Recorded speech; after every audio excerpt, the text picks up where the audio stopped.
川普化身关税帝君，对全球挥舞关税大刀，管他哪个国家先斩下去就对了，让全球股市引发了史诗级、核爆级的暴跌，股市跌停锁死，随之而来的是救护车的鸣叫声烽烟四起，跳楼风声不断传来，办公室上班氛围死寂，菜市场大妈连葱都不愿意送了。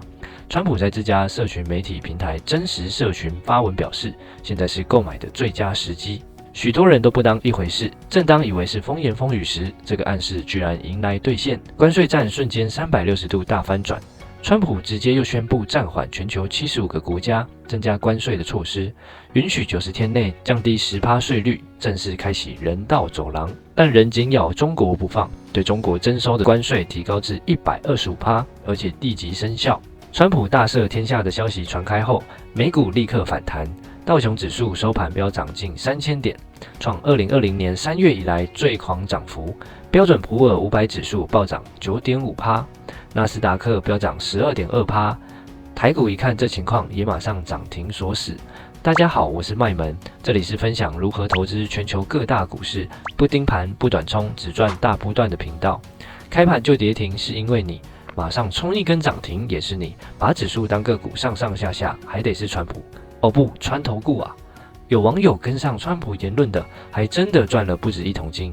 但是别忘了，这个10%的特色只有90天的效期，在那之前，你恐怕还是需要了解川普对台课了32%关税意味着什么，对你的人生有什么影响？买 iPhone 会变贵吗？我该不会要提早买吧？近期的变化实在太大，见证一个又一个世界奇观。我们先从32%关税是什么聊起吧。什么是32%关税？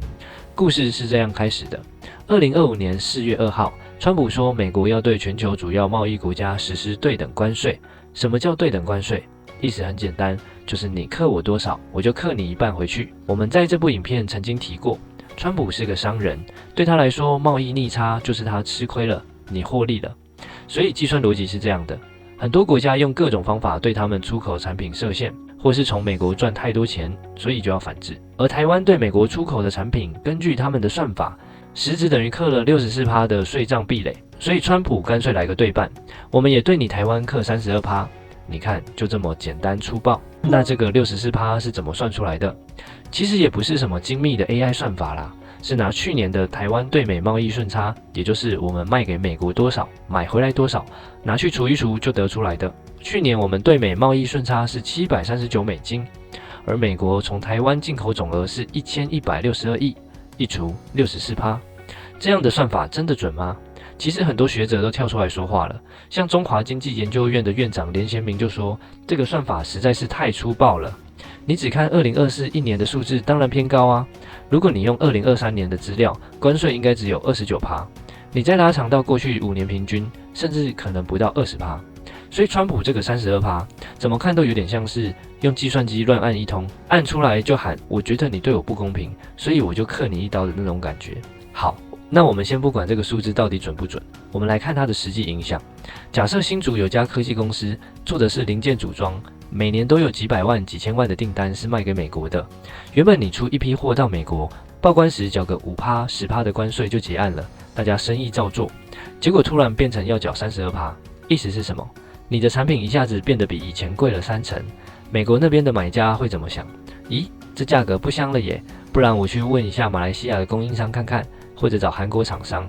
这一来订单就飞了，二来你在台湾的工厂就开始面临库存压力，三来你下游的材料供应商也开始接不到订单。你看，这还只是对出口业的冲击，慢慢的，这个影响会一层一层扩散，像水波一样往外扩。所以为什么有人会说，这一刀下去，台湾 GDP 可能会掉3.8%，这不是随便讲讲的数字。前副院长施俊吉就说，光是美国这样克我们32%的关税，排除钢铁、半导体等少数不受影响的产业，我们一年就得多缴300亿美元的关税。这300亿美元是什么概念？大概等于我们政府一整年的半个交通建设预算直接蒸发。结果事情的发展又来个神反转。就在大家还在算损失的时候，川普又在美国时间的4月9号突然改口说，暂停，先暂缓90天。这90天内，原本32%的关税先降回10%，给大家一个缓冲期，也给谈判一个机会。就像一张罚单刚开下来，警察突然说：“我们先不收，等3个月后再来看你态度怎么样。”那这么说起来，是不是就没事了？不一定。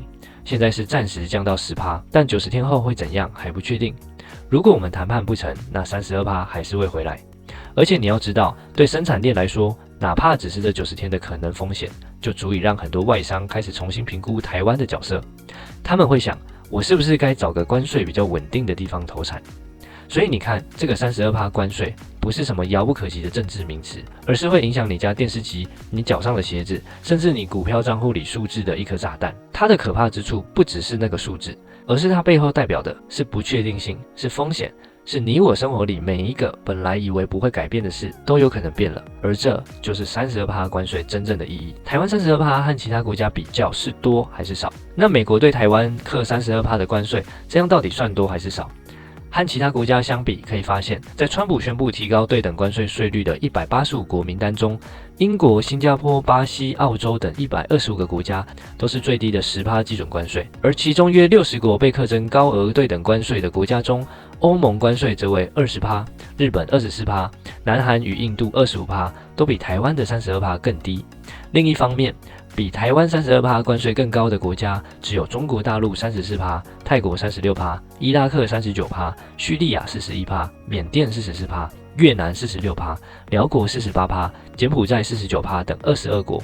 属法国领土的圣皮埃与密克隆群岛及位于非洲的赖索托的关税均高达50%，为美国此次征收最高关税的国家。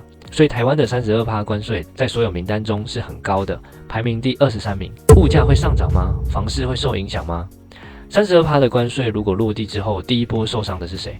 没错，就是我们这些每天都在花钱买东西的消费者。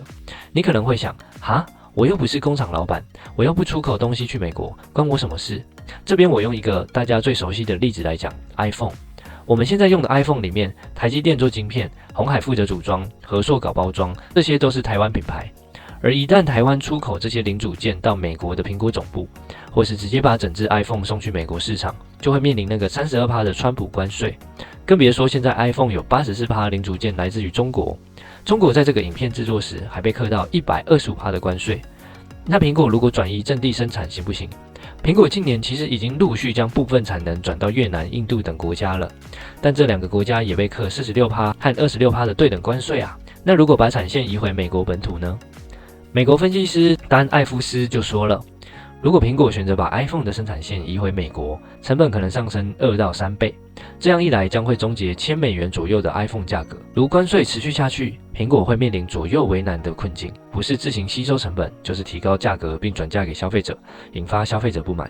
有专家估算，倘若苹果决定把成本转嫁给消费者，一只 iPhone 16 Pro Max 售价可能从新台币53000元涨至76000元。然后你再看看 Nike 的生产线大多设在亚洲，尤其是越南。根据统计，他们大概有1半的球鞋是在越南做的，另外还有一部分衣服是从那里来的。为什么选越南？因为那里工资低，产能稳定，劳动力年轻，很多像宝成、丰泰这种台湾大厂也早就在那边设好厂了。等于 Nike 出一双鞋，你在越南就能找到一条龙的生产线。美国对越南课了46%的关税，也就是说，只要是从越南进口的鞋子、衣服，美国公司就要多付几乎1半的罚金给政府。这个罚金不是 Nike 自己默默吞下去就没事了。我们举一个数字给大家听听看，假设有一双 Nike 鞋，成本大约是$18，但它在美国的售价是$115，中间除了品牌费、物流费、门市开销，现在还要多加上46%的关税，也就是每双多了$8.28的成本。你可能会觉得一双多个8块钱还好吧，但你要知道，一个货柜装个8000双，那总额就是220万台币。220万不是一个小数字，这种成本加在一起，对品牌来说就是一个大警讯。如果 Nike 自行吸收，那会压缩获利，股价可能跌；如果转嫁给消费者，那就是我们这些爱鞋人掏更多钱出来。那 Nike 会怎么做呢？目前看来，他们倾向两边兼顾，一方面的确会小幅调涨价格，但不会一下子拉太高。为什么？因为球鞋市场竞争超激烈。你一双鞋从115涨到$130，可能下一秒消费者就转头去买艾迪达。Nike 很聪明，他们知道如果涨太多，自己会流失客群。所以他们宁愿吸收一部分成本，可能用其他方式调整，像是减少促销折扣，推出更高价的新产品，或是从其他国家找新的代工来源。不只是 Nike， 其实你熟悉的那些品牌，像艾迪达、H&M 也都有大量产线设在越南，这些品牌通通都被波及，甚至可能会跟着涨价。这波影响不是单一商品的问题，而是牵动整个亚洲制造到美国消费的供应链。而这些都还只是生活用品，房市会不会受影响呢？等等，房子又不是出口美国的，怎么也会受到影响？但这里就要讲一个大家平常不太注意的关键角色——台湾的科技业。我们都知道，台湾的房价被炒得这么高，除了人口、土地等基本因素外，有一个超级关键的推力，就是科技业的工程师红利。你想想，新竹为什么房价这么高？因为一堆在竹科上班的工程师，领着100万年薪，分红分到手软，买房完全不手软，甚至一口气少2户、3户当投资。但是如果这次美国对我们课了32%关税，台湾科技业的订单减少，营收下降，获利缩水，那工程师的年终奖金是不是可能变少？年薪不再那么肥，整个业界的资金流动变慢，这时候买房意愿就会下降。同样一间新竹2房的预售屋，之前30组人在抢，现在可能只剩10组甚至5组，投资客也会开始观望，因为他们也知道，哇，科技股被打到，出口订单萎缩，这波可能不能乱投资了。一旦信心下滑，房市就会开始出现松动，再加上建商也不傻，看到未来不确定性增加，他们盖房子的进度可能也会放慢，这些都会让市场开始转变。所以虽然表面上看起来32%的关税和房地产完全没有关联，但如果往最坏的情况想，其实它就像骨牌效应，第一张骨牌推的是出口产业，最后倒下的是你家附近的房价。更现实一点说，这还会牵动到银行，如果企业开始亏损，贷款违约率增加，银行的风险升高，那他们对于房贷的审核也会更严格，利率也可能会往上调。到时候你不是想不想买房的问题，而是你借不借得到钱的问题。不过最近世界局势实在变化太快，90天人道走廊关闭后会发生什么事，这都还有待观察。如果你想看到我们更进一步的分析，可以先免费追踪我的分析专栏，连结放在下方资讯栏里。若你不知道从何开始进步，迈向财富自由之路，可以在资讯栏里找到小帮手，让小帮手给你建议该从何着手开始学习。为何川普政策又大转弯？难道川投顾真的这么爱大家，先贴文暗示进场的时间点，又开启人道走廊让所有人逃生吗？根据川普自己说的，他是在星期三一大早才拍板定案，临时喊卡。他说自己这几天一直在犹豫，一边看数据，一边观察市场，最后发自内心做出这个决定。川普说了一句话很有意思，我觉得大家开始有点怕了。你会发现他的逻辑似乎不是建构在数据上，而是情绪反应。他观察到市场开始恐慌，有些人已经紧张兮兮了，股市剧烈震荡，企业主不安，甚至连金主都坐不住了。他不是怕敌人反击，他怕的是自己这一刀下去，把整个美国经济的气氛都给打烂了。也有人说，真正让川普改变主意的，不只是那群在街头开记者会抗议的企业主，而是他身边那群大金主，像 Elon Musk、各大投资机构的老板。这些人是共和党的金主，也是白宫的耳语者。当他们开始对川普的贸易政策发出不满，甚至警告他说这样搞下去会出大事，川普就开始认真考虑是不是走太快了。但我们更倾向白宫新闻秘书的说法，许多媒体都忽略了谈判的艺术，没有意识到川普真正的目的。前面很多媒体提到，世界会因为川普的关税政策而向中国大陆靠拢，但结果呢，情况完全相反。全世界都在打电话给美国，而不是中国。因为世界更需要美国的市场消费者，需要川普与他们对话，这也是为什么超过75个国家打给美国。别忘了，我们一再强调，川普是个商人，他自始至终都是不要让贸易逆差发生，也想让中国陷入不利的位置。与其说他突然怕了，突然犹豫了，不如说他就是逼大家选边站。川普从头到尾都知道自己在干嘛，这些都是他在商场上谈判的手法。辛苦可以一阵子，而不该是一辈子。不盯盘，不短冲，只做趋势盘，这是我的理念。如果你对某个经济议题、投资商品、人物故事或产业有兴趣，都欢迎留言给我们，我们将会为大家整理出重要资讯，连带融入基本面、筹码面跟技术分析。当你希望你达到财富自由时，身边能有人和你一起去游山玩水，别忘了把影片分享给他，一起往财富自由迈进，这样你自由且不孤单。我是麦门，我们下次见。